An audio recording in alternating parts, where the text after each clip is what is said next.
Yellow police tape shimmered around Aunty Ngozi's grand mansion. Her huge textile factory, once the city's pride, was now just a pile of twisted metal and broken dreams. A single tear traced a path down Ngozi's face as she clutched a vibrant but stained piece of fabric.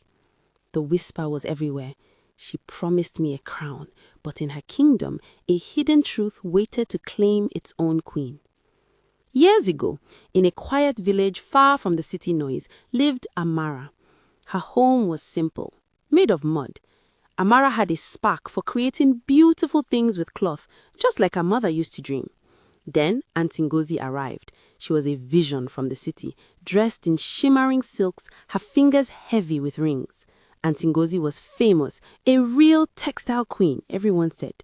She promised Amara a life beyond the village, a chance to learn at her grand factory. Amara's heart nearly burst with hope. This was her big chance to escape poverty and follow her dreams. Amara moved to the loud, busy city. The factory was a giant playground of colors and sound, filled with whirring machines and bright threads.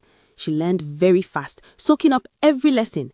Her hands moved with grace, her eyes saw patterns and designs others missed.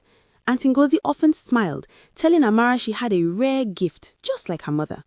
Amara worked harder than anyone, grateful for the new life her aunt had offered. She felt like she was truly building something, finding her own place in the world. She poured all her loyalty and energy into her aunt's empire. But as Amara grew, small cracks began to appear in Aunty Ngozi's perfect kingdom. Suppliers called daily, their voices sharp with anger over late payments. Thick official letters arrived from lawyers carrying warnings. Amara sometimes heard hushed, worried talks about old business deals, about things Ngozi had done years ago. A strange feeling settled in Amara's stomach. She loved her aunt and wanted to help save the business that had given her so much.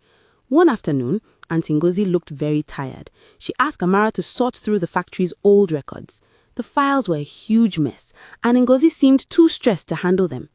Amara saw this as her chance to help.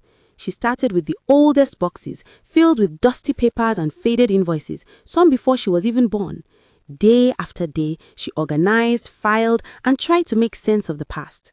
Under a pile of old fabric samples, she found a strange secret ledger. Its numbers did not match the official company books. As Amara dug deeper, a name jumped at her, a name she knew from her childhood stories, her mother's name. It was listed next to a small textile business that had failed years ago. Amara's mother spoke sadly about her lost dreams, how her business had vanished, leaving her with nothing. Now, this hidden ledger showed large sums of money, payments made to her mother's business, then quickly moved to Ngozi's accounts. It looked like a cruel trick. Amara's hands began to shake as she found more proof. Old contracts signed by Ngozi showing she had taken over her sister's suppliers, her designs, even her customers. Ngozi had not just built her own empire, she had stolen her sister's, leaving her mother heartbroken and poor. The truth hit Amara like a punch. Her aunt, her supposed savior, had built her fortune on lies and betrayal.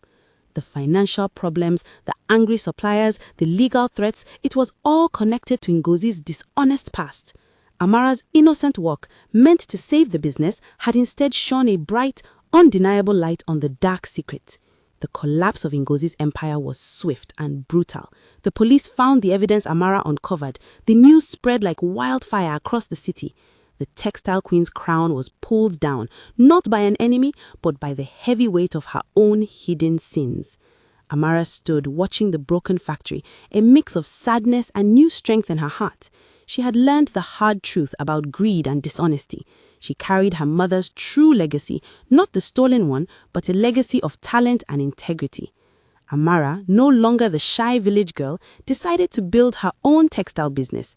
This time, it would be honest, fair, and strong, built on hard work and a clean heart. A true queen, not by a stolen crown, but by integrity. If you loved this story and want to hear more tales of courage and consequence, please make sure to like this video.